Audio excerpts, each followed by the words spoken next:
Hold it. Hey guys, welcome to the process.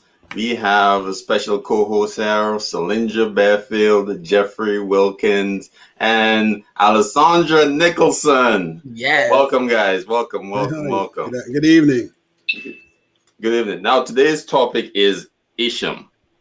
So we're trying to get our minds around the election process. Um, So this year, Isham election process finished on the 6th. That was yesterday. So we had to elect three directors and one president elect. So guys, what do you think about the process? And then at the end, we will go into who you voted for, if you voted for anyone, or what you think could encourage you to vote the next time. Who wants to go first? Alessandro. Alessandra. Look, hold Come on. on, let's go. Let's go. Let's Look, go. repeat this question because I want to make sure I answer the. Okay. All right. So just stick in the lines. So, what do you think about the election process? And at the end of that question, and after we go through it, then we'll go into who you voted for, if you want to say that. So, what do you think about Isham's election process? I think Isham's election process leaves much to the imagination. You generally don't know who the board members are. You don't know very much about them. If you're not familiar with the popular chapters, you probably won't know those people by name at all. There's not a lot of transparency, and especially in keeping up with the times. Like most times now, if you're doing some type of an election, there's going to be some type of live talking, a question and answer session, or even just an introduction. But there's no way to interact with the candidates outside of reading their bios and then casting a vote. So I think it leaves much. And then as far as voting, I chose not to participate this year because I saw that was really not going to go anywhere. So the options were limited on folks that I felt were going to represent me and what I know to be about sterile process. Okay. Hmm. I tend to agree with that. Linda, what is your opinion on Isham's election process 2021, post Yes, pandemic I would or concur in what the she said pandemic? as well because I was thinking it would be some sort of campaign when you get to meet people because we just had a presidential election and people campaign and they let you know what they're standing for, what they're behind, and their track record and what they're going to do for you. And we didn't see anything. So, Denar, you had alluded to this before. It was like hiring somebody from their resume. So if you were able to articulate something real crafty on your resume, that's what we use to figure out who you are and what you're going to offer to the industry. But then I want to also tag in there too.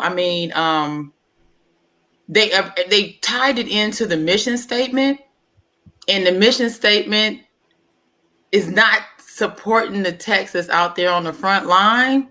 So it makes you wonder: are they supporting the industry, or are they supporting the text? So that's all I got. Hmm. Interesting. Jeffrey, what's your take on the election process? I want to first say those great comments that both you guys brought up. I think there has to be with Isham more than just an 8 hour day with them. I say this on two fronts. I'm saying it because there has to be a little more transparency and it has to be some communication to where we can understand fully what the process is. Not bullet points. Really engage in a conversation that's transparent and ask some of the hard questions. We have a diverse team. This team of Isham is truly diverse. What is the accountability that Isham has to their technicians and to their leaders? And then what is the accountability they have to their vendors and to healthcare, institutions? So that needs to be laid out. If I'm missing it, I hope I'm not in terms of what they portray on their website. And when you have certain conversations with them, how sometimes it can get ambiguous as they have to get back to us, and that could take several days. So I think that even with the election process, I did not vote for anybody. You know, I do have questions that I think that maybe one day, Denard, you could look out, reach out to them, and see if they're willing to come on the show and answer some of those questions and talk to us in regards to what their vision and mission is. I know it's written, but I already, from what I'm seeing, sometimes, the actions don't line up with those two parts, the vision and the mission. And, we're getting younger generation, younger folk. How are we reaching out to them? How are we keeping them engaged? How do we encourage them? How do we let them know that what we're doing as visionaries is what we're doing for the cutting edge for sterile processing and healthcare associated workers? So I think there are a lot of opportunities there. And I think the only way the opportunities can be addressed is to get this on a broader scale. Absolutely. Yeah, definitely, definitely. And in terms of voting, I voted for a few people this year. I didn't know them fairly well, but Oh, I voted based on the bio, um, yes. which didn't tell me much at all. So let me just get into my directors Oh, who I voted guys, for. in the comments, Damian Yes. Berg is in the Yeah, Damien comments. Bird's hair. Yeah, Damien Bird's hair. If you Hi, have any Damian. questions, he will definitely, I know he'll definitely help answer any questions we have pertaining to Isham, past president Damien. Thank you for joining, and thank you for viewing the show. My directors, I voted for Casey. I cannot pronounce the last name. It's Okay. Zawalski. I'm thinking it's Zawalski. I voted for Allison Sontelli. I love Son, Allison. She's Son, amazing. yep. And I voted for Anita Castle. So those bios stood out to me on the issues I really wanted addressed in the upcoming years in Isham. And Okay. Oh, no, you're like, um for the present beg pardon? Oh, I have a lag. And for the president elect, I voted for Anthony Bondon. So those were my votes, Okay. and I felt he touched on some things that I wanted. He in his statement went into frontline, something pertaining to frontline staff, and that really resonated in me. Instead of some people simply had education in their bios, and I wanted to know exactly what level of education or what exactly you were going to do with the education you were Okay. presenting. So those persons basically focused on what I needed to get my vote. So um, Oh, okay. so I that's have a lot of good. I mean, you made the best choices you could make with the information you had. yeah, Yeah, that's exactly what it is. so And I do want to be clear because I know my comments were incendiary. oh, you know But that. I am Okay. not, I am not making that comment towards any individuals. There are amazing candidates that were running this year. I know Allison personally from CCSA conferences. She's phenomenal. Can actually back up her work with, with what she's doing. So that's amazing. And not to say that other people can't, but I do know her personally. So it lends credit to the board process. I just wish that there was a way that she could and each one of them could demonstrate that out to us in a live way that we can all Yeah. resonate with and say, okay, that person has my values at heart, or that Yeah. person is doing what Hmm. I think is important, but not in a way that I think is effective. Right. Right. Exactly. Exactly. Exactly. I definitely agree. I agree. And so Samendra, did you vote? Who did you vote I for? did vote. I did vote. I vote for Anthony. Now, let me tell you, first of all, when I got the link, because I mentioned this on Facebook as well, when I got the link, I only had two choices and they were already pre-selected, which was odd to me. And I mean, I don't know I why, but it couldn't was get my already link to work. yeah, I ended up getting a pre-selection and I had two choices. So I chose Anthony and I chose Arlene. Well, I had two categories and I chose Arlene. And the reason why I chose Arlene because I felt like she was more accessible and I saw her on Facebook. I mean, her bio really wasn't all that, deep, and she really didn't go too much into exactly what she would or could not do, but she was accessible. And I always saw her posting and interacting with people. So I Hmm. wanted something like that. And Anthony, the reason why I went with him is because he spoke to the younger crowd and he said he wanted to be more aggressive with trying to get them I go give them a voice and get them more active with sterile processing or They isham, and just those are they the need two. a voice. Yeah, they need a voice. So he said he would do something like that. So if he wins, then we would see. And that's the other piece too, that, they can put whatever they put in their bio, whether it's long or whether it's short. But are they going to actually do it? And how do you hold their feet to the fire? And so if they're not doing it, then we have to let everybody know they're not doing what they said they're going to do, and hold them accountable and not be afraid to do that. And I think that's where we are lacking in, is not holding people to the fire, because people are afraid of maybe their career, maybe their job, or whatever it may be. But if we continue to be afraid, then nothing is ever going to change. It's going to be the same status quo that you're tired of, that you're complaining about to everybody on the floor. Yes. Definitely, Absolutely. To definitely. the A to the men. Is there an opportunity to And talk to Isham or reach out to the gentleman Damien who's on the yeah. call as well? Hmm. Yeah. Ask them, is there opportunities that once they feel or Isham feels that they have selected candidates that they can go to a live feed to say, hey, listen, we have a live feed here. If you guys want to chime in on this date, this time, and that way, people find a way to delegate some of those questions to get them to answer them. If it's in a form like this or not. But Yeah. I think with the resources that Isham have, that they can make this happen. I just Absolutely. think sometimes Hmm. we miss the mark. I mean, even when I teach students, I've always asked them what's trending. Not that I can handle it, stuff like that, or hang with them with it, but just to get an idea, because you need to address those issues, because they're going to see things just a little bit differently than people who are older. But there are great opportunities there that I think sometimes even folk who are in the field miss. Absolutely. Yes. Absolutely. If Absolutely, you've been absolutely. doing something one way for a long time, it's hard to shift gears. And then if Hmm. you, especially when you're trying to hold, old mentalities in place, you got board, this board system itself is kind of archaic. Yes. So you're working within that to change it, that whole trying to break a system from within a system type of stuff. It gets you nowhere. While in the meantime, real change needs to be taking place. And folks like the Beyond Clean kids, they showed it's not that our industry isn't engaged. They are here. They're listening to podcasts. They're on YouTube. They're buying gear. They're Yeah. engaged. Maybe Yeah. you're just not tuned into them properly. And we see Mhm. Isham, changing. Like they have a podcast now. It's more interactive. They have an app going on. So they're trying to go in that way. But are you having that forward momentum that you really need to meet your audience? And the answer is no, because you don't see them present. It's not because Gen Zs and millennials don't have anything to say about SPD. They're just not in a platform where they can do that. That's right. Mhm. Yeah. And is And it gonna be safe to do that? That safety is very important.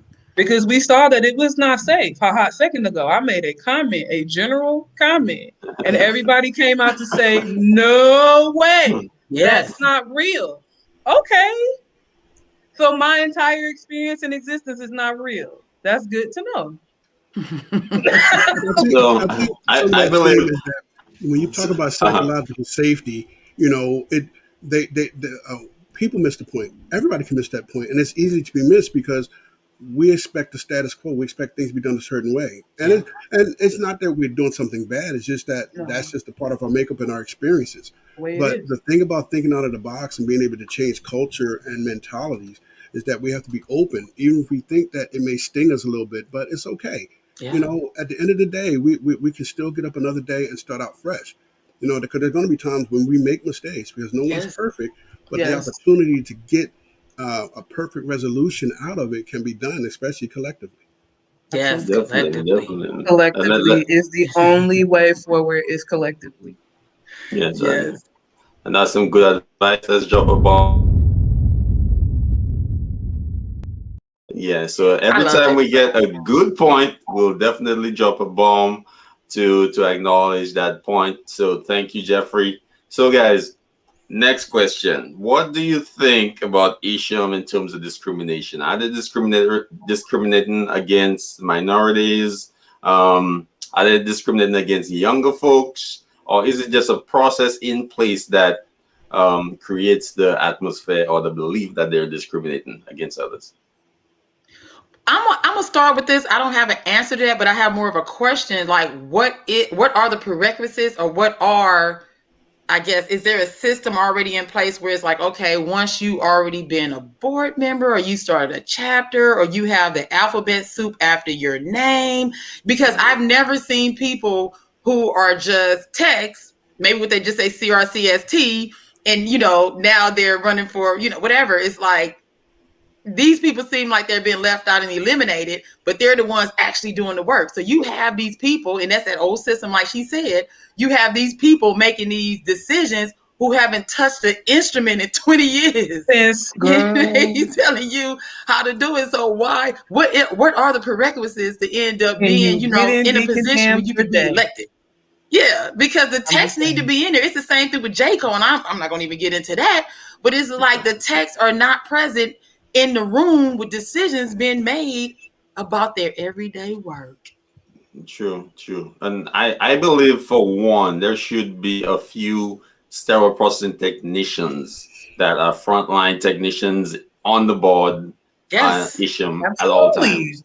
That should be yes, one of the requirements. Absolutely. Being a director is good, being a manager is good, but when you have yeah, But those frontline people, you can't mhm, forget about frontline. yep, yes, yep. Just And can't.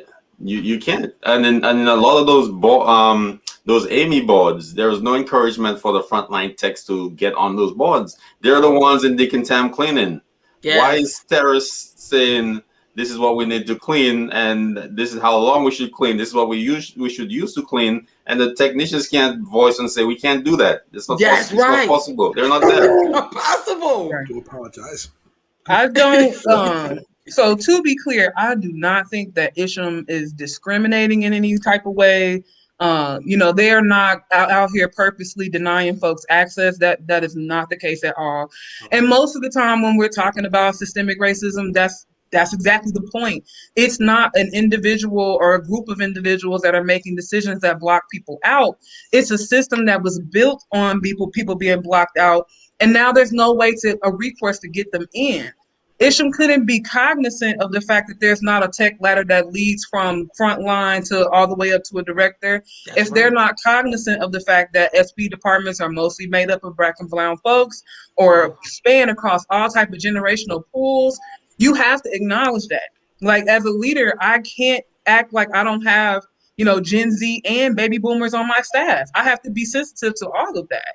I have to be cognizant of immigration laws. I have to be like, there's so much that I need to be sensitive to that doesn't impact my personal experience, but it does impact my text. So if you're not close to those texts, you will miss out on the things that really matter, like the fact that they are not being paid commiserate to their worth, that systems are built on the fact that they're not being paid. And most hospitals don't want to even consider raising the pay salaries for SPD departments because it would mean they'd have to raise salaries for other techs or other positions that they feel are menial. So if you don't have a body that respects its industry, then how could the industry itself ever truly move forward? Right. It's impossible. Like if we're not talking about the fact that unions are not representing SPD techs properly, we're not talking about the fact that some of these OEM contracts are now demanding that if hospitals don't have their items under OEM repair, they won't bring in education unless it's paid for. So when you have things like an FDA letter coming out about flexible cystoscopes, but I also know that Olympus will not bring a rep through my door if I don't have OEM repair. Where's the how that work? How does that work? Right. Like, how do I make Right. sure that those techs are truly resourced if the things that they need are behind paywalls? If they Yes. gotta pay $10 to get a CEU, or they have to pay $200 to get a book, or they have Yes. to pay $300 to get the Amy standards, how could they ever be properly educated or resourced if You that's can't. what You Yes, can't. yes, You yes. You can't. can. You ow, can. ow. You Yes. can't. There's no way. And then there's no compensation if you get certified. If you get No. 20 certifications, you're still a tech. You But know, wait a there's minute. Even getting to the point like we had talked about earlier, you have people going to school, spending thousands of dollars to get training, to get certified, and then they leave out and can't even get 400 hours, but they then took their money?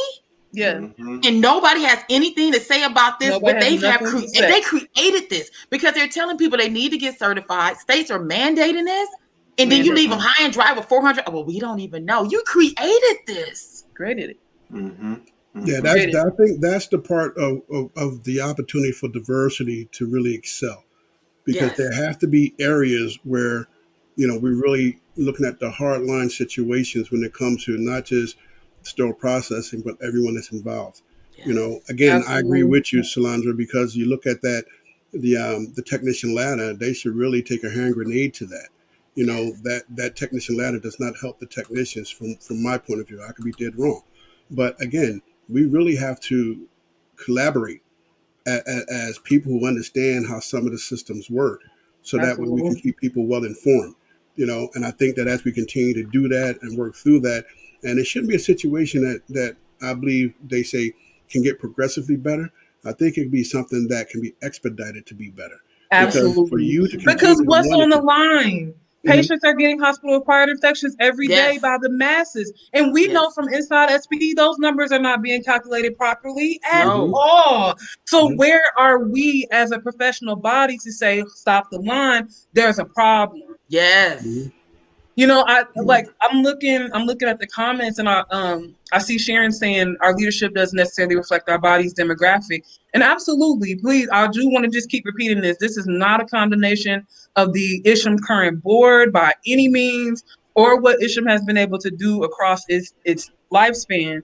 It's saying as a body of professionals, how are we representing the industry?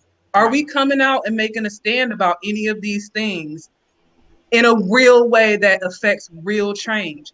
Because when I was talking to Solandria about this earlier, when the N95 conversation happened, and we were all back last year in Yep. talking about sterilizing these things, one of the first things that came up on the floor was, how are we going to put those in the low temp and they're going to put them on their face? We Yep. have to wear gloves when we take When we the take items them out of the out. C-rack. And as an SPD leader, I'm looking at my staff going, that's a very excellent question. Mm-hmm. Let me, who am I going to follow up with? Because Right. it's not the FDA. They just gave the No. green light for this nonsense. And there's no union that I could go to. Like the nurses were able to go to the CNA unions and come out on the news. They were all over the place All over the talking news. about, we want our masks Yes. now. Yes. That's the type of leadership that I'm looking for. I'm looking Yes. for a spokesperson on behalf of the SPD industry that can be on CNN and say, as an industry, we don't agree with this. Yep. We know we have science that says that this isn't proper, Yep. or that says we know that this is an emergency and this is what we need to do. Here's a step by step of how you get this done. Because let me Yep. tell you, there were people dipping masks in bleach. There were people sending masks through washers, and nobody was none the wiser. And they've been wearing them all year long. But see, There that's were what the problem is. We have.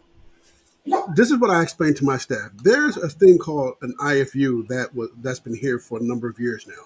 The IFU is not something they just did because hey, today we decided to do re-sterilization of N95 masks, so let's alter the IFU. It's not that simple. There's a thing not called that a simple. process. Right. So when I had conversations with my leadership team, it got to the point that they were ready to kick me out the door, Yeah. because I said, let's ask the question: Let's Why? ask the How is it that questions. we can reprocess a thing that's disposable and not supposed to be reused? How do you validate the cleaning, and how do you substantiate that it's sterile and can be reused? That question couldn't be answered. And unfortunately, and I say unfortunately, I have a lot of initiatives behind my name, but that did not make a difference At because Hmm. all. I was still being shown the door. So Hmm. I At all. just think that at the end of the day, as experts in this field who has been doing it a long time, those frontline leaders need to either collaborate or either separate and get themselves a separate entity that is validated by the FDA, validated by the CDC, known as experts that have done the homework. You have a lot of consulting firms out here that back away from situations like that, and it's a shame. You It's a have a shame. lot of leaders in store processing that will back away from those situations. It's a shame. You also have healthcare facilities that are willing to do whatever they can for the buck immediately and deal with the repercussions down the line, and it should never be. If And we it should talk about never taking be. care of the patient, we should also talk about taking care of the frontline workers, because without their assistance and their due diligence, their professionalism, then their patient can never be taken care of without Never. acquiring the HAI. So we have to look at the whole spectrum on it. And I think All right. So, guys, just want to give a shout out to those people viewing on Facebook. Shout out to Sharon Combs. Thank you for your input. Appreciate it. Read them, because I know somebody had some messages popped up, but I couldn't read them because I was so So caught up in the Sharon, moment. so we had Damien offer to answer questions. We Okay. had Harry come in to say Marjorie was a candidate that wanted change to the system. So Okay. Marjorie was the young candidate that they promoted as the only young candidate. She wanted system Okay. Yeah. change. Okay. Yeah. He said they are not being left out. They need to get on board in their local chapter first and then work their way into Isham. So I do want to address this Please local do. chapter. Please. Thank you. Mhm. Okay. So I discussed this a little bit in the comments, but the local chapters are not all one and the same. Some Right. chapters are True. extremely active. They're promoting their education. They're people in all across their region. They're finding ways to bring people to conferences. There are other chapters that are dead sleepy and quiet. You Yeah. reach out to them, no one's around. They Yeah. don't have active participants. They're not really Mhm. on board. So True. if the only way that you're going to make it up to Isham is through local chapters, then there needs to be some type of reinvigorating of the local chapter process. Like if they're Mhm. not, showing up a certain amount of time, or I don't even, I don't know, but some way to make sure that they're active and they're engaged in their region so that these people are being lifted up from the regional level. But that's not the case every place. you're absolutely correct on that, because there's a lot of challenges with chapters on the local level and the regional level, and it makes a difference. I think part of it because, and I put myself in leadership in positions as well, that we as leaders have to really engage our team and our staff. We have to really encourage them how important education is, what's the benefits of it, because Mhm. there's a lot of people that really want to move forward with chapters. Mhm. The other part of it is it's got to be some collaboration between Isham and the regional chapters to give them some type of guidance and assistance, even if they create another entity or another department that works with them, to give Yes. them some ideas and encouragement to help with that. I mean, I've been at the president's level at a couple of chapters, and the challenge has always been keeping the team involved, keeping the team Mhm. engaged, because we could talk about certain things, and I don't know everything when it comes to young folk. That's why I need Right. young folk on my team. I don't want to stay in every lane. I just believe there's certain lanes I work well in, and everybody else can fill in the blanks. That's I right. think that's how we can collaborate and get a better team effort. I think that as we start doing national conferences, and this is more so for Isham, there are cities that they have never been to, and they need to get Yes. to those cities, because you have Hmm. people in those chapters that looking for that support. So we have to find a way to continue to encourage them. They have a platform now that can gain the attention of some of these cities to help them get engaged and helping store processing technicians come out. Philadelphia is a prime example of a metropolitan area that have tons of technicians but don't believe that they're being heard, seen, or helped And they're in not. certain areas. They're not. They're They're not. not. They're not. And one more thing, It's not a belief. They're just not. there is no chapter in Philadelphia. That's crazy. Wow. You have That It can some of is the not. change. you have some of the largest hospitals on the East Coast in Philadelphia, but there's no chapter, and I can't believe that. And I would say I'm here in Florida, and I looked for a chapter when I got here, and I think the president of the chapter address is in Birmingham or Montgomery, Alabama. I'm in Mm. Jacksonville right now, so I I was like, mean, so how do I find them? Like, I try to click on this and that, and I got nowhere. I tried to look for a ah, chapter as soon as I got here. So if I anybody out there can found. direct me, please hook me up. Well, Isham does have a guide on their website. That's how when I moved from Illinois to California, that's how I found the two chapters in California. And even that's a good great example. There are actually two really are active chapters in California. CCSA is the more popular one, but there's another group that runs in the background as well. But when I moved out to Massachusetts last year, I went onto the Isham website. I found the Massachusetts chapter information, reached out and didn't hear from back from anyone. Now, that's, Mhm. again, not a condemnation to anyone in that group, because it was also, I Yes. moved right in the middle of COVID, so people probably have their attentions on all types of other things. But also, again, what are we doing if those subject matter experts aren't coming together and having any kind of conversation? We're all off in our own little corners doing our own thing. Well, I want to refer to the Isham because they have values, and one of their values is communication, education, and professionalism. And then one thing that stuck out to me, it said leadership. It said mentoring and developing new leaders. Where Look, I'm very Yeah. active on Facebook. It's not hard to find me, and it's not hard to reach out and reach me. So I'm not sure how do you get. I'm looking. We need mentors out there to help everybody get to where they're supposed to go. Absolutely. Yeah. There is So no real training for most SPD leaders that are coming up. You're a right. tech one, you move up through the system, you get a shot, Mhm. you move up.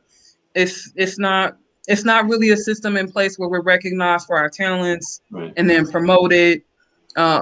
It doesn't really usually work like that. What question? What do the tech levels mean? Is that even approved by Isham, or is that some made up thing within Department of Facilities? Where did that Tech 1, Tech 2, Tech 3, 4, 5 come from? I've seen it I'm just across asking. I've seen it across the industry. I've seen it, every region I've been in has some variation. But I've also seen, there's not a lot of standard between what's considered a Tech 1, Tech 2, Yeah. Tech 3. I've seen some people, Tech 3s are considered leads, but other places, Tech 3 is literally just Tech 3. Yeah. I've seen some places have really robust programs where the techs have to get additional certifications or they have to complete certain type of projects. But also, most of the time, those certifications don't come with a lot more money. So there's not really a pull to get them to do that. I think I like the tech ladder. I think it is important to differentiate between experience. A tech one that's coming in my consideration, is someone that's coming in either with no experience or a certification and some experience. But I couldn't leave you on the floor by yourself to run the show.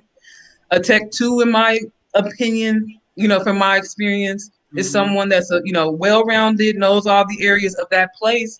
Because even that you can't count. Some places techs are only in assembly, or they're only Yeah. assembling certain types of instruments. Some techs are doing case cards with soft goods. Some techs are doing case cards with only Yeah. instruments. So it's hard to really create a standardization across Right. the line. But I would hope that if anybody was doing it, it would be this professional consortium of sterile processing leadership. There were 3 chapters in California. Well, Okay. thank you, Um, Harry. He was gonna make sure he corrected You, me. you know Harry was gonna say that. I'm like, okay. I know. And Okay. Sharon says Okay, we Harry. flying to Philly Good to point. attend Jersey. So Sharon says we flying to Philly. Let me add that on first. I'm Okay.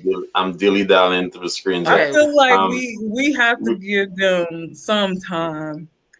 yeah, we're flying I don't want them to feel I attend sure the will. Jersey Brian Con. Reynolds. Florida Okay. has an awesome chapter. Arlene Bush, and Connect I with voted for Brian her. Reynolds. Brian Reynolds and Arlen Bush for the I Florida voted for her. chapter. So that's in the central. Okay. I guess I'm on the northern. Okay. I'll yes. find them. I want to shout out Sharon, SIPS Consults and UCDI. They help Yes. train leadership. Yes. There are That's a good. lot of amazing consultants and companies that are helping Yes. to bridge the gap. So that is happening. And thank you, Sip, Sharon. Appreciate it. Yes. And then someone also mentioned that a couple of people we should have reached out to, I guess, to answer these questions for us. I mean, Yeah, I think that was is Harry. is that Um, necessary? Harry can but invite but us on to the issue but podcast. first you have to ask the questions. You have to know the questions exist. So Well, um, and it's you have to ask the questions, and then you have to be open to hearing somebody else's answer. Right. And so far, from what I've seen in the comments, he's not interested in hearing what I'm actually saying. Mhm. So how can we converse about it? I'm not sure. Maybe Damien can hop in and try that out. yeah, we'll have Harry on the I show still think there got to be soon. some avenue to where, and I understand that you have a lot of people that I've met through Isham coming up that have did some great things, that did some awesome things in terms of of their presentation, their engagement, Absolutely. their opportunities to make themselves available to other people who are looking to move along. Right. I just think that I look at leadership in certain hospitals. They always have a mentoring program. If you come in as a director, you're going to meet with your VP like once a week, so they can get you on board to all the things you need to be prepared for. I think Mm-hmm. the Not every same place. yeah, you're absolutely correct. I think that we as sterile processing leaders, we should look for quarterly conferences or conferences that deal with just Yes. leadership. We should be able to talk to them because, see, think about it. You got people who are directors and they may have been a small community hospital. And then you have a person as a director that can be in a trauma one center with Yeah. 900 beds. So you talk about a Hmm. vast scope of Yes. skill sets that's needed for these two different types of entities. I Yes. think Absolutely. that that's what we need to look at. Part of what we need to look at is look at that and find out ways we can get people to help with the sterile processing leadership to help them get engaged, to help them understand what part of the process needs to be developed, what part of the process need to be rethought. I think that we have great opportunities here. I Mm-hmm. think part of Absolutely. the issue is that, like you say, we have things happening on all different aspects of this country, but we still have yet to collaborate and make it a lot smaller. And I say smaller in the sense of getting us all in one room. And I think that the availability is there. And I don't know why we wouldn't look at that as an opportunity. But again, I still push for the opportunity to go to other cities because I see, Yeah. Isham, they Yes. recycle a lot of the cities that they go to. And I Yes. understand because it's already set up for them to get in and out and get it done the way they want it done. But I think that if they take a moment and look at some of the other cities. Maybe look at Newark, maybe look at the Bronx, maybe look at Philadelphia. Look at some of these other cities that's all around the country that could be viable. Help them, in terms of what they want to do, but really help. The frontline workers because those are the ones that need to be encouraged. That's where our Yeah. next leaders are coming from. A Yeah. lot of them aren't coming out of the schools; they're coming, through the ranks, and Yeah. learning the whole process and systems from the ground up, and they're able to make the great decisions necessary to lead. We don't want managers. We don't really want directors. We really want some outstanding leaders. Yes. Yeah. Yes. Yes, Absolutely. yes, definitely. So, since you're speaking, Jeff, so why are you here? We had an Why, interesting conversation earlier. So let's Yes. continue. Why are you here? Just my tell us a my little bit. back my background is architecture. I got into store processing because looking at how my family member, my brother was shot. He was in the hospital, and I would go up there every day for like 15, 16 hours. And I was just seeing how the nurses really treated him. It was like, I felt like he was a car in an assembly line. So I wanted to do something about it. So I wanted to get into sterile processing. And it wasn't actually sterile processing. Let me back up. It was in healthcare. I heard about sterile processing on my way to work one day. I was working in Jenkintown at an architect firm, and I heard about this lady. This lady was telling her friend about sterile processing. So I was like, maybe that's something I can do to help me take care of some of those financial educational bills. And not knowing that once I got into it, I would actually love it. Yeah, were there challenges in the beginning? Yes. Was I looking at a financial means at the time? Yes. But as I got into it and seeing the service part of it and how that can make a difference in someone's life, the same way, even with teaching, I never really wanted to teach. I wasn't the best student, when I was in high school and even in college. But the opportunity that continued to come my way to start teaching, and not just from a teaching aspect, but how to make a difference.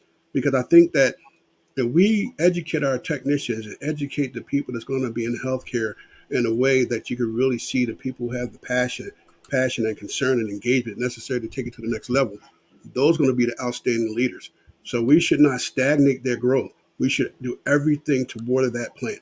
And I think that that may be the ground roots of getting opportunities to where sterile processing is understood at a level to where people will say, hey, I know what sterile processing is. Because I can almost imagine if you ask somebody in your family right now what is sterile processing, they could not tell you what it They is. They have don't no know. idea. They don't They know. have no idea. Wow. Alessandro, how did you start? What's your story? So I started in sterile processing, totally fell into it. I was a student in school. I was trying to be smarter than the average Joe and not Hmm. work at McDonald's. So I was trying, just trying to maximize my dollars. So I applied to all the entry level positions that they had at the hospital, and was able to get a job as an SPD tech. It was a rural area, so they trained us on the job. We had at that time we had an educator, which especially then is a phenomenal thing because a lot of Right. hospitals still don't have that, and for that Mm-hmm. to be a community-based hospital like 500 beds with an educator was unheard of.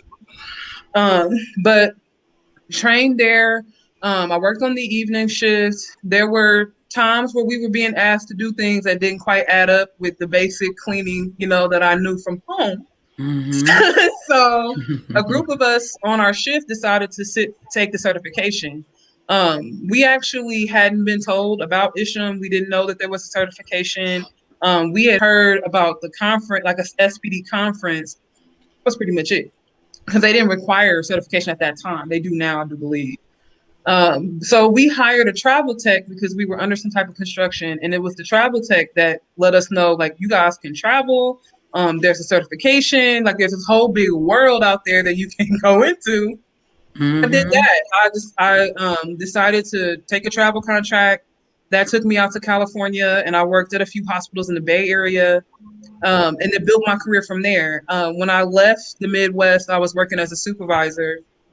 Then I left as a tech, as a tech traveler. But the place that I landed at didn't have a supervisor, and they had this tremendous amount of leadership turnover, like 20 something managers and supervisors in the last like 3 to 5 years. So I stayed with them for about 3 or 4 years, and I learned a lot as a leader. But as an SPD tech, I got a true baptism, if you will, in how completely disrespected the heart of the hospital truly is. And from there, I've spent my career trying to write that. Most of the time, when I bring up, issues or concerns that I have, I'm looked at as being argumentative or combative. And I always have to remind people I'm only here for two reasons: protect my patients, resource my staff. That's all I Yep. care about. And I had the good fortune of working with a man named Juan Condre for about 3 years, at a very big hospital system.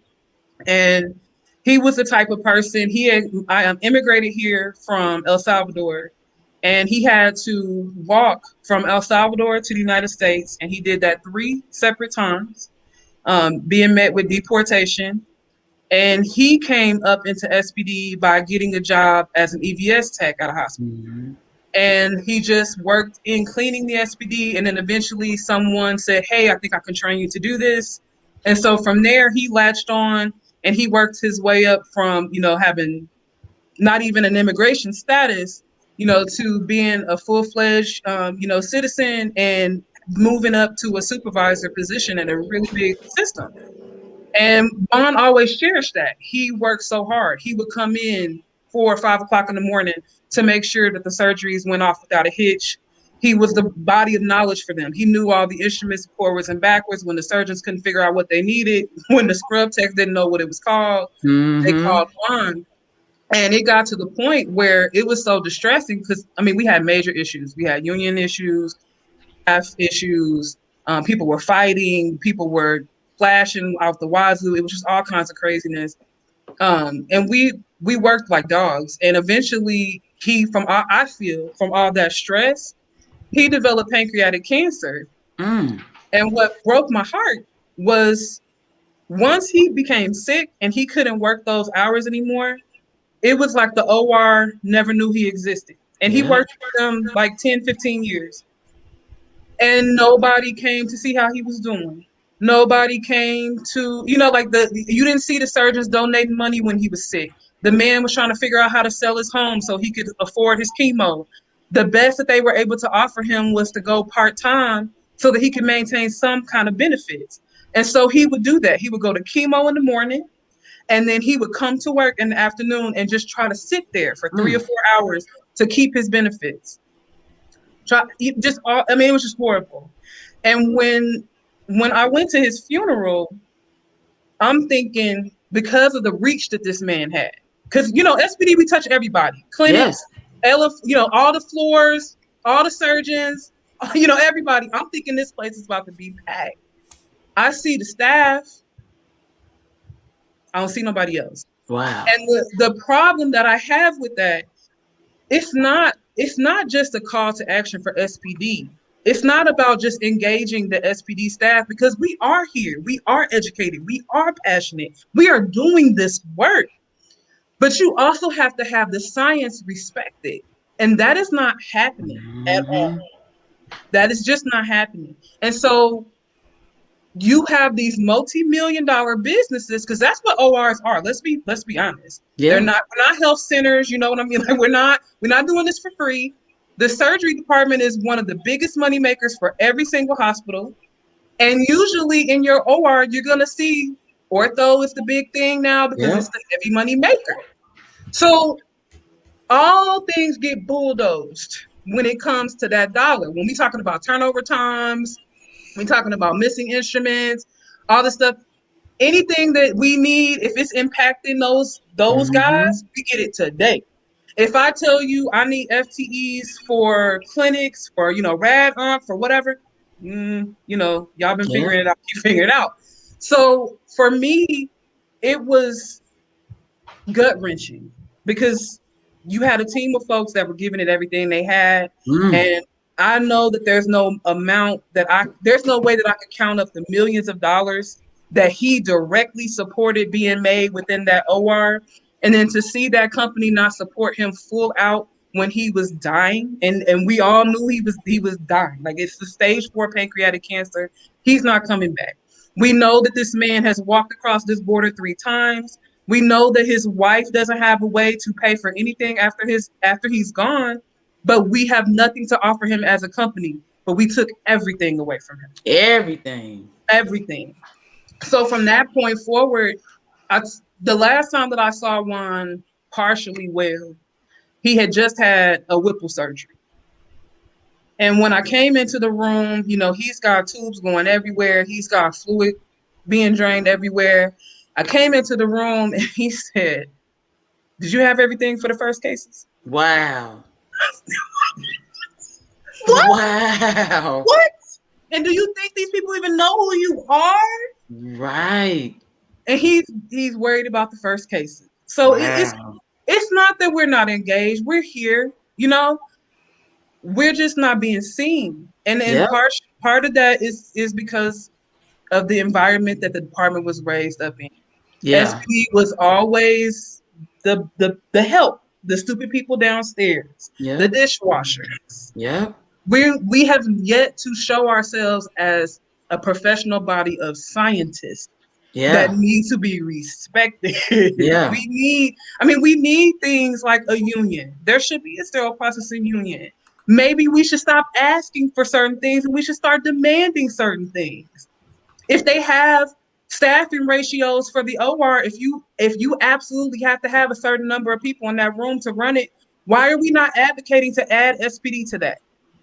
Why is it okay to do cases on the weekend when you have a whole OR team, but there's only one tech down in SPD running the whole show? That's not safe.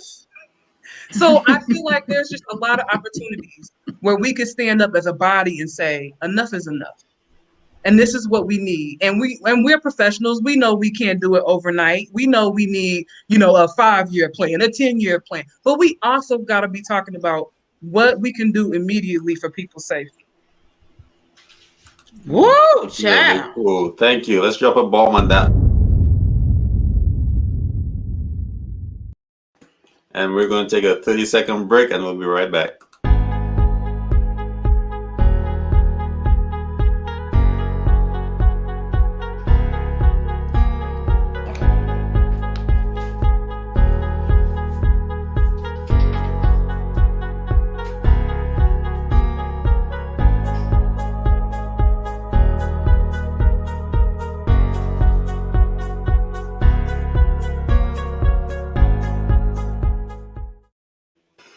Okay, guys, welcome back to the process. That was a very insightful, very touching story by Alessandra. I really appreciate you sharing your story. Thank you so much. To end the show, any solutions you guys have for any of the issues we spoke about in terms of the election process, in terms of the perception of discrimination within the governing body, in terms of the technician ladder, in terms of recognition? Any solutions you guys have in terms of those issues in cell processing? Absolutely. I feel like for me, the solution is collaboration. We need real collaboration that uplifts the frontline staff. And we need a professional body that's going to advocate for us real time about real issues that are affecting us. And I feel like part of the way that that gets done is by separating ourselves from the corporations and the companies that we buy from. Yes, they are our vendor partners. We work with them. We love them. They're amazing, but they are just that. They are vendor partners. They are not our sterile processing body. They are not our experts. And I feel like until we get boots on the ground, which, pandemic has now made that completely possible on all ranges. We can reach everyone now. So how do we come together as a body to advocate for what SPD needs as far as salary, staffing ratios, equipment, education, quality management, surveying? We got to stand up for ourselves. Yes. Definitely, Ooh. definitely. I, Jeff? yeah, Yes. I agree 100%. I think that there has to be more than just, we have to add to the collaboration and to the communication, because there has to be a strong accountability for those we have in leadership. And if that can't be ascertained through them, then we need to develop an entity that's going to acknowledge that, because we're missing everything that store process needs to have on all fronts. Yes, the education is excellent. It's always going to be excellent. But even with the recognition, there has to be some type of engagement. It's going to tell the staff that, hey, if you get your certification, this is what's going to happen. There has to be some type of standardization when it comes to if we go tech 1, 2, 3, and 4. So that way we're all doing the same thing in some way if we Right. can do it. And We have leverage to, ourselves as an industry. right, we have to look at making ourselves more viable. The hard questions need to be dealt with. We can't evade. We can't avoid. We got to really ask the hard questions and deal with them, and put a timeline on it. Like, hey, we expect to accomplish this over the next 365 days, Yes. and hold our feet to the flame, so that way we get it done. For those who want to be engaged, then we need to get them so we can get engaged and take this to a whole nother level. Because if not, it's just going to be just this conversation. Yep. Conversation. A Absolutely. lot of And I talk. want to add to that too. I want to, call to technicians to hold their form, like Sharon Cohn would say, hold your form and just stop the departmental bickering or whatever it Yes. is, because it's a Please. bigger issue outside of how long someone took a break, or, you know, what I mean? Who didn't She's only scan them working on pace the cards? smaller sets. It's like, come on, it's a bigger issue that we have to deal with. And if we Yes. cannot come together collectively, like I told someone today, I said, you know what? Well, she cutting corners because she's trying to get the job done. Trying to get If the you job continue done. to cut corners to get the job done, they're going to put more work on you. You need Yep. to do it the way it should be done and let everything fall where it should. They need to get more equipment. They need to get more people or whatever it is. Stop cutting corners to get the Please. job done. That's how you Please. push back too. Stop. Wow, that was a good one. Please. That is I'm the one, tired. because anytime that we stretch ourselves to meet these Yes. impossible demands, it Yes. makes it seem like we can do that any old Yes. time. That we can keep pulling this off with one washer and Yep. one sterilizer Yes. and five Mhm. techs. We can't. No. We Stop it. cannot. But the truth is, because I usually post some questions on Facebook, a little controversial sometimes, but I post some questions because I know there are departments with one washer, one sterilizer, Mm-hmm. and the volume for that department is so high, you can't possibly be following every IFU to Right. get that stuff turned around for the There's next no day. way. There's no And we there's know no this. and yeah, exactly, and it's still passing the Joint Commission survey. But here's the Don't talk problem. I about was them. just about to say, Don't here's the talk about them. problem. If the only way that you can make a hospital bend to your will, and this is, we all know this to be a fact, when Joint Yep. Commission is coming, we all are hustling, get the Yeah. beds out the hallway, get the sterilizer records out, whatever the case may be. The only real teeth that you have is being fined. Yeah. if the surveying body doesn't know what they're looking at, they're never going to call out any of those issues. So even if you're taking Joint Commission as what it says it's going to be, which is a resource to you, a lot of times they come in and you have those debriefing meetings and they'll answer questions for you, but they can only answer the ones they know. So as a sterile processing manager, if I got a question about HVAC and how that, should I follow ASHRAE or should I be going with this template? They can't answer that question because they don't know what I'm talking about. Yeah. So it's not enough to just say, okay, we've given, the Joint Commission staff provisional certifications, or we know that they're coming in with a nurse and an anesthesiologist and that's it. Where's the sterile processing expert to come in? Because I guarantee you, if I surveyed other hospitals, a lot more of them would be having a problem. Be on the news. Right? And it's not, and it's also, it's not to say that they need to be shut down or they, whatever. These people are serving patients. You have to find a way to make things work. But are we coming in and truly assessing them and saying, this is what you need to do to be safe, and I'm setting you off in the right direction? Because also sometimes they will come in and cite you for things and you're arguing with them because it's like, no, that's not safe. And you now want me to change my entire practice because JCO came in and said it's a problem, which you should be able to trust, but you can't when it comes to sterile processing. True. So true. So true. Jeff, you wanted to say something? I heard you take that gas. My head is exploding right now. I'm thinking, where do I go for my next comments? But no, this is really good stuff. But I really think that if healthcare facilities hire sterile processing leaders to lead, let them lead. If they tell you that they did a staffing plan, don't come to them and say, hey, show me the science. There is no science in the staffing plan. That's all mathematics. So I think that sometimes, upper management don't see what you see or fail to see, or rather be blind to see what it is that they really have to contend with. Because again, if you have 3 or 4 washers and you have 100 cases, there's a problem. There's a problem. There's already a problem. Because if you're an orthopedic institute and you have 2 sonics, it's a problem. Absolutely. So I think that, there has to be accountability on all the fronts. And I think that once a body of professionals is created that gets the ear and the eyes of healthcare facilities to get them to understand what they're trying to do. Because trust me, if you try to get it done, with what they're giving you, every infection, every contamination still falls in your lap. Yeah. So you'll have your 3-4 year window before you're out the door, and they're back to square one because that's where they're comfortable. Yeah. And most of the time, all that translates to is a fired SPD manager. That's it. It doesn't usually translate to true process change that looks at the life cycle of a tray and adjusts itself accordingly. Yeah. I would have a whole manager and supervisor fired if they couldn't find incomplete kits and make them work. But if I come upstairs and I tell you that your scrub techs are mixing kits, they're not able to do point of use cleaning, suddenly it's a load that I need to take on. Well, maybe I need to invest in color tabs so that they can put the puzzle back together in the midst of 500 trays. No. And then when they ask, where did you get these standards from? And you say, ARN, AST, this is not Amy. Yes, like, it's your stuff. It's your stuff. There has to be collaboration. I mean, just even down to the leadership's tree. SPD shouldn't be reporting directly to the OR. No, we shouldn't.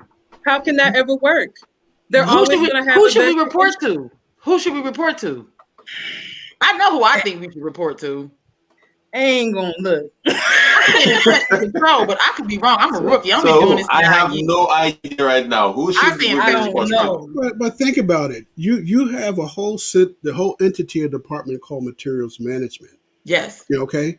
So why not have a whole department called sterile processing where they have their line straight to the vice president? They need to have that ear to be right. You're right. Why doesn't SPD have a director that talks directly to leadership? That's true. That's true. Because how could SPD ever be truly advocating for what it needs if its voice is through telephone? Yeah. True. Challenges. And then one of the main things I saw during the pandemic, as soon as we were short masks, who came up with the IFUs? The people from the C-suite. the nursing Yeah. directors, those people who never step foot in an SPD Ain't department. press Yeah. start on a V Pro. They knew everything. I read this article and it says you put this in the thing and you put the lights on and it's clean and you could wear it as long as you Clean, They like. put it on your face. I'm clean. like, they gonna I inhale that stuff? come on, let's even talk about how many times those IFU changed over the year. I mean, it was bonkers. It just was bad news. And again, it's not to say there weren't things that we had to do. It was an emergency situation, but I also, get that too. also, where are we as a body in that active industry conversation? I feel like SPD should have been on the level of saying, we have a problem with that, or here's how we can do that safely. But to just let the IFUs roll out and not give any guidance to the folks on the ground, that's just irresponsible, in my opinion. Wait a minute, D. Somebody wrote something. They said we had so many people wanting to get their green belt. That's something I'm studying for. In SPD, I've seen them leave with tears in their eyes. Absolutely. I've never had a leader that left one of my hospitals that wasn't in tears prior to their way out. That wasn't burnt out and frustrated because they don't understand why they're not being recognized as a subject matter expert. That wasn't being accosted because they knew what they were talking about. I mean, you could be telling folks, hey, vendors, let's talk about vendors for a second. I love Go them. ahead. I really do love them. Okay. They some of my best friends. So Do do it. I. But you have this entire kind of cloak industry in the middle of the hospital and the company that no standards exist. It's no man's land.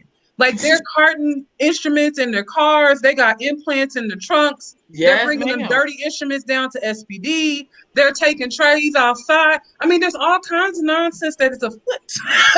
But She if said I come afoot. up as a manager and I say, we can't have that, suddenly I'm looked at as the dark angel because I'm telling you we all can't be friends and hang out together.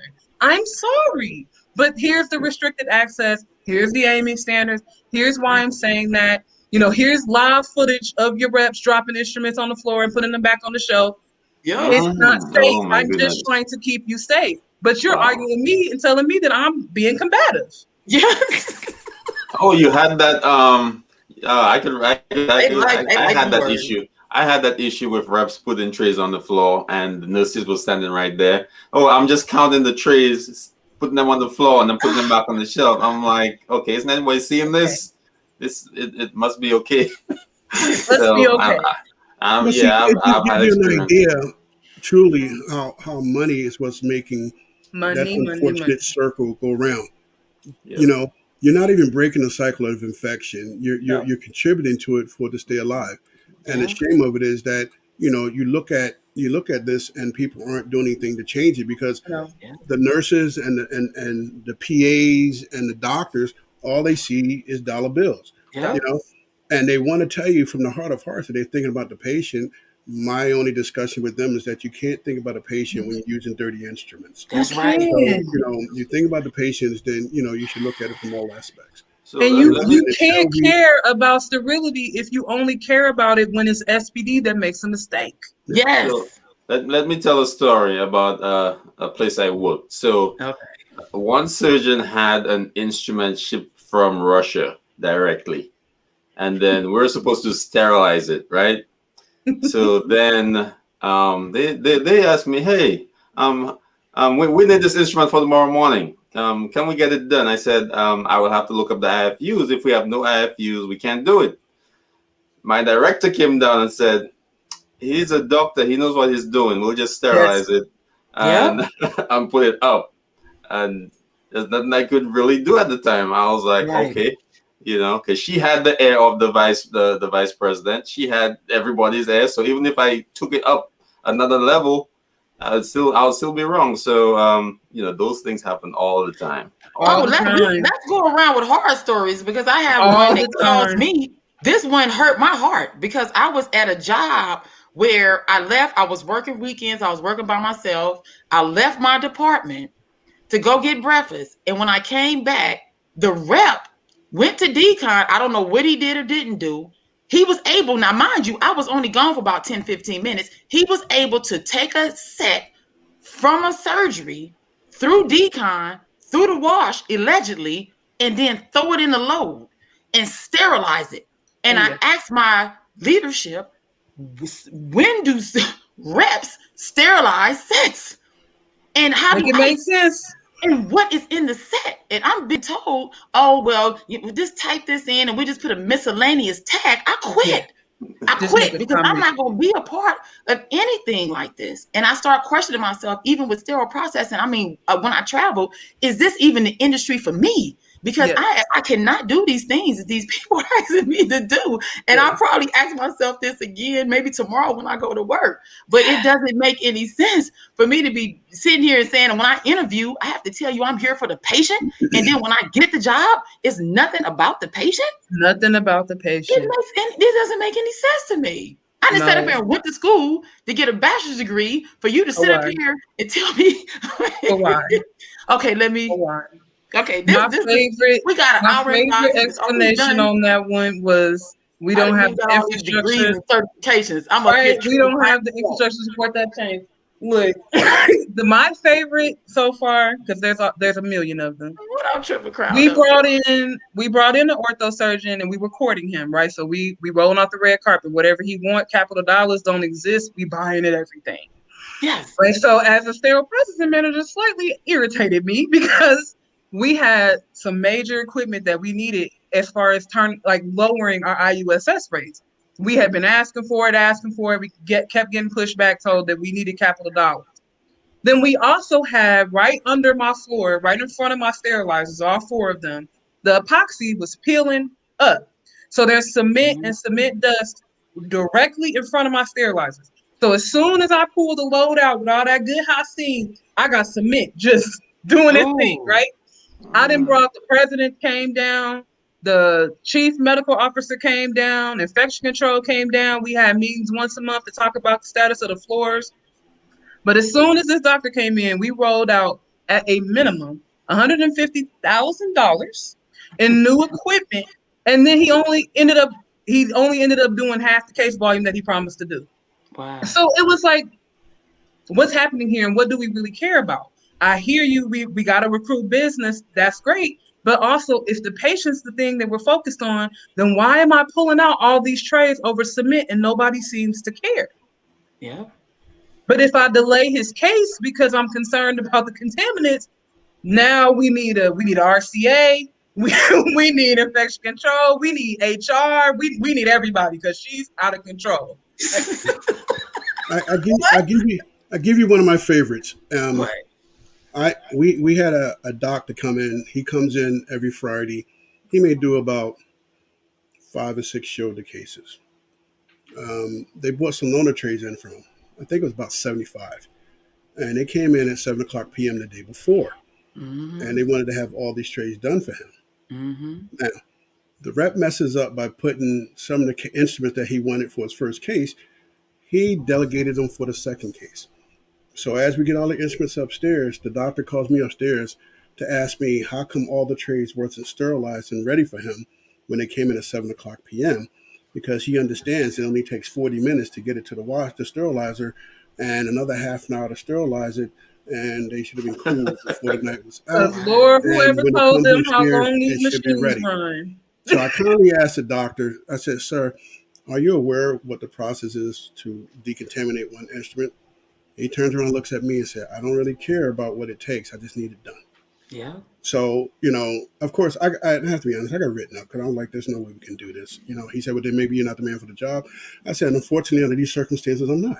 Yeah. I can't get it done. This is not a magical situation, Yeah. But he was telling me that his understanding of sterile processing was more than mine. And I had over 25 years of sterile processing. Absolutely. But I've never seen instruments done in less than 4 hours. And that's one instrument. Not alone 75 sets of loaners. So, he was upset with me. He later came and talked to me and apologized, but I explained to him that I really don't need your apology on a private level. I need your apology on a public level. Because that's the way you tried to embarrass me. So I need to make sure that we get this situation straightened out at a level that you came to me at, which he did not do. But I was fine with that because my whole lifestyle and professionalism and how I can engage is not predicated on what he does or does not do. It's only predicated on what I can do and what I can. Right. Absolutely. And unfortunately, that translates to things that frustrate surgeons. you end up arguing with them because they don't want to be late for clinics, or they don't want to stay late, while the OR is closing, or whatever the case may be. And it's like, okay, I hear you, but also I'm trying to make sure things are safe. So no, I'm not gonna one tray all 5 of those loners that you just dropped off at 7:30 for your 7:30 case. Yes. And you can fight me. I mean, that's how Yes. I feel. Like, you can fight me though. I mean, Yes. I'm only standing in the way of your patient being safe. And I guarantee you, every decision that I make, I feel confident that if it was my turn to go to the back of the curtain and say to the patient, here's what's happening and here's why it's taking so long, I will do that. I would rather come to them and say, you know what? The trays dropped off a little late and it takes me about 3 hours. So I'm going to get that done for you as fast as I can. The other option was for me to flash it so that it's done for you immediately, but I don't feel like this situation calls for it. What would you like for me to do? I Right. guarantee you, patients are going to ask for the regular process. But Right. because we are not leveraging that public knowledge of SPD, like it's one thing Right. to say nobody knows what we do, but that's partially our fault because we don't advocate and Yep. talk about what we do in a public manner to where Yep. the layperson can get an understanding. I'm Yep. the one that keeps you safe. Like, Yep. we should be telling women when you go to the OBGYN, check on how they handling them speculums, my dear. Um, are they all in the individual pill pack still? Or did they open up those pill packs and put them in the drawer? And are they pulling them out every single time a patient comes in this room? Because I Yep. bet you if women knew that, they would look twice when they set up for them. But people don't know that type of stuff. So there does need to be some kind of like media management or some way that we reach not only our people to advocate for what they need, but for the lay people. Because these are the folks that are getting That's true. HAIs. These are the folks that are on Netflix in these documentaries with their cobalt poisoning from their knee implants and, Yeah. repeat surgeries. They don't know the reason why they had to come back and be on IV antibiotics and do 2 and 3, clean outs. It's because the trays weren't clean. If they knew that, we might be working in a different industry. So then I guess really the call to action for us and everybody that's listening, because I mean I have my sterile processing Facebook and I have my own personal one, then I need to talk more about sterile processing on my personal Yes. Facebook. So that's something that everybody that's listening can do and everybody that's on here now can do to make Hold sure up. it's So getting yes. hot in here. I ain't heard. That's you So absolutely right. That's you know key. what? Yes. That's true. That's so I mean, true. and when I'll you do talk about expediting change, that's one way. When we That see is public definitely. outcry, change happens now. Yes, it does. You know? One thing I So, wanted to address for a second was that somebody mentioned, should we be looking for something other than Isham, if I stated it correctly. Yeah. Um, Mm-hmm. I, I think Yeah. there's opportunity there. But Yeah. see, again, it's one thing to talk about, it's another thing to be about it, because this is be legwork. about it. Are you really willing to do the legwork? I know I am. Absolutely. But see, Yeah. to carry that load, I'm going to get tired. I think all of us need to, if we're really serious about coming up with an entity, with an organization that validates who we are as still processing professionals, whereas they will be consulting us, to help them Consultants. get the best ideal situation where the Yes. HAIs is only predicated from situations that happen that are outliers as opposed to becoming the norm. You know, Yeah. I Yes. mean, you look at that. I mean, I think that when they get more store processing leaders to sit on, the infection control board meetings, the risk Yes. management meetings, the surgical practice meetings and stuff like that, as opposed to continually thinking that we should be downstairs of sterile processing when our Mm-hmm. value and our input is really validated at the top line, at the bottom line, and at the Absolutely. front line. Yeah. And I think until we're able to work on those levels, then of course there are going to be things that we miss. Of course, we're not going to acknowledge our staff. Of course, we're going to have high turnover. But there's no Yes. need to be if we truly are looking at changing things at a level that brings about a massive change to where we keep all our people safe. How many Yes. doctors and surgeons come from other countries to learn what we do, and Yep. yet our practices are horrible? We should Yep. not be that way. Mm. Yep. We should not be that way. And we So operate they that way as an understand. industry. We say all the time that European standards are stricter than ours. Why? Yeah, they Why are. are we not advocating for more with that? One of my goals. I mean, we talked about Sharon and Sips. I know Slandra's got what name it out for me. What, Ion SPD on my podcast? Ion IOSD SPD. podcast. Yeah. We got Sterile MD having these Yeah. live conversations. I mean, my hope is the piece that I can bring to it is to offer that symposium. I want the Cadre Institute to stand for all sterile processing leaders. Let's get together and have these shop talks and then put out position statements about what we think is appropriate. I think Yes. the last big issue statement that I saw was around flashing, and that was like 2010 or 2011.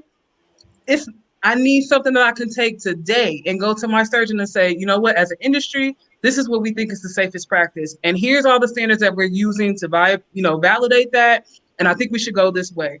Because most of the time when you talk to them now, unless you're saying what language that they understand, like they know what flashing is. But if you say IUSS, they're like, what? you know? Mm-hmm. Or if we start talking about the difference between a flash pack and a one tray, they're lost. So we really do need an umbrella that's separate, that's truly neutral, that doesn't Mm-hmm. include corporations, that doesn't include big money, where we can talk about the science of SPD and the challenges of SPD on the front line. And then how can we polish that message? How can we utilize systems that already exist in healthcare, like staffing ratios are not a new thing. We can utilize that. We can leverage that within SPD. There are certain things we can ask for. There are certain things we can demand. We can show our worth. Yeah. But that stuff has to be shared freely. Like policies and standards can't be behind paywalls. People need that Yep. information. Yeah. You know, tools like how to evaluate the true cost of your SPD are Yeah. necessary. We could be having conversations as an industry about financial planning, capital planning. Some Yeah. leaders don't even know about that. Or Yeah. the fact that a lot of dollars get spent out of the SPD budget that have nothing to do with SPD. Like how many of us are still doing airway cards, GU cards, wiping down equipment, all this stuff that have nothing to do Hold with up, hold up. Yes. I'm you know, spending so much money right now On what? on those airway cuts. I'm buying airway all cards. of this disposable stuff What? every month. I'm buying all this stuff every month, and I never get it back. I never Never get get it it back. back. So There's yeah, no yes, way to because charge it to the patient. There's no way to no recoup way. that cost. And we just Hmm. eat it. So then, Yep. MD, Sarah MD, my question is, what's going to be the topic next week? Because it seemed like we're on to something We here. done did it. Like a minute ago, I had a topic in my head. Um. So. Oh yeah. We missed something. Vendors' role in cell processing. What I Okay. actually have a rep coming on the 17th, 14th or Okay. 17th, that Wednesday, that week, the Wednesday. He's coming on. We could ask him some questions too. Is he a But loaner next, rep or he just a regular he's supply rep? yeah, supply rep. He's a That's supplier. supply I rep. have a couple of vendor friends, reps from. I have the Z guys. I don't want to say the name. I have two guys from Z, the Z company, that are interested in coming on. So I don't want to scare them away if they're going to see this. Don't be So, scared, y'all. Oh no. They see this, So- they be like, oh my God.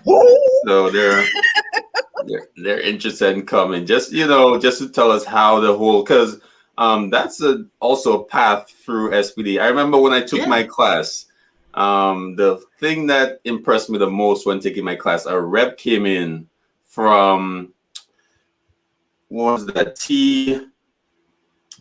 TRE.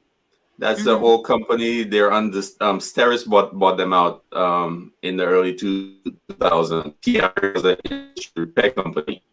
So a rep came out to my class and basically showed us what we could do outside of being a technician. You could advance your career, work for instrument manufacturer, work as a vendor, sales rep, etc., etc. So and then the class was almost over, but then I got that little extra boost. I'm like, oh, now I could do something besides working in a department, putting instruments together all day. And I didn't know what sterilization was. The class doesn't teach you enough to actually start the job. You can only know the job when you actually start doing the job. That's unfortunate, but that's the day. So when I got that info on things I could do outside of the field, then I became more interested.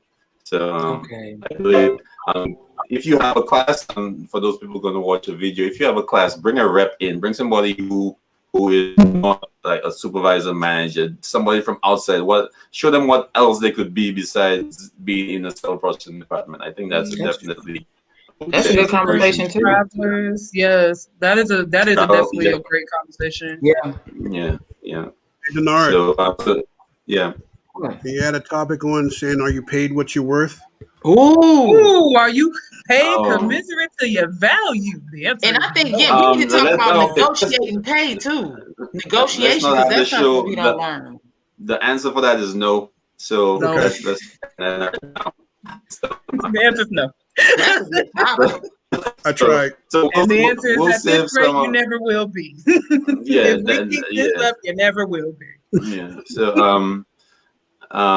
the thing is, we work with hundreds and $1,000s of equipment, and yes. for the pay we get, I don't think it even comes close to what we should be Not getting. only that, but technology is advancing for all areas. So Yeah. our washers today are not the washers we were working with 10 years ago, 20 years ago. These technicians that have to come in now, they got to be savvy. If they want to really excel, I mean, if you're in a place with a tracking system and you have trouble logging into computers, you're done. Like, there's nothing to really help you. And then even with that, like, tracking systems are being installed, and SPD departments are getting little to no support from from informatics.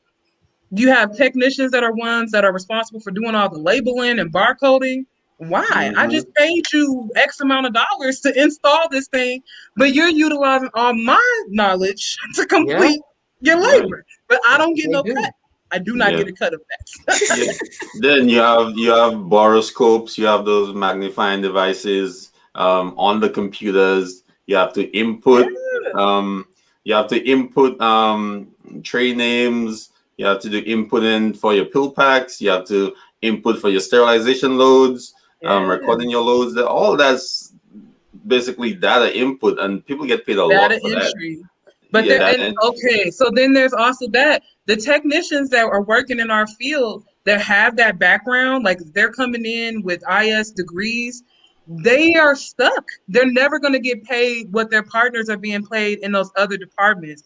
Like usually ORs are going to have somebody on the informatics team or a data analyst. If the SPD commiserate, they're not going to be being paid the same rate. Or even educators. An OR educator is going to be making a lot more than a sterile processing educator. And 9 times out of 10, you got to teach to so much more content because it's for every single instrument. It's not just a blanket training. I'm not just training you to the process. I got to train you to this IFU and this parameter and so on and so forth.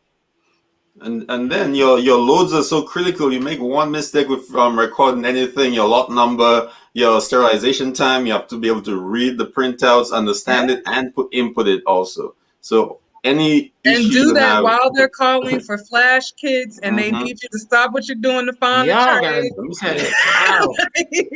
Come on. How could I ever, even if I'm the most experienced SPD tech in the world, how could I ever be successful in that environment? True. It's impossible. True. So we'll table our conversation for tonight. We're going an hour and a half. I hope people watch till the end. I know you're gonna see 1 hour 30 minutes and be like, I'm not sure if I have time. But watch half an hour when you wake up in the morning. At lunchtime, watch half an hour, and after work, watch the other half hour. And then you'll be complete.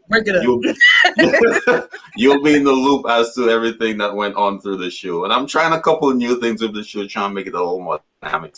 So I'm not good as I want to be, but I'm getting there. So thank you guys for watching. Thank you guys for tuning in. And next week we'll try and do vendors and see what role vendors play within the department, and also what role do vendors play in cell processing. And I know they're on AMI. They're on AMI, making up stuff, putting new regulations in. Actually, they invent the products before they come into the standard. So that's That's a big Yeah. coincidence. That's strange. So Yes. we will Let's definitely not get talk into about that. 510Ks and mid watch. So Yeah. so guys, thank you for watching, and we will catch you on the next show. Thanks, Peace. everyone. All right, See you. goodbye. Peace.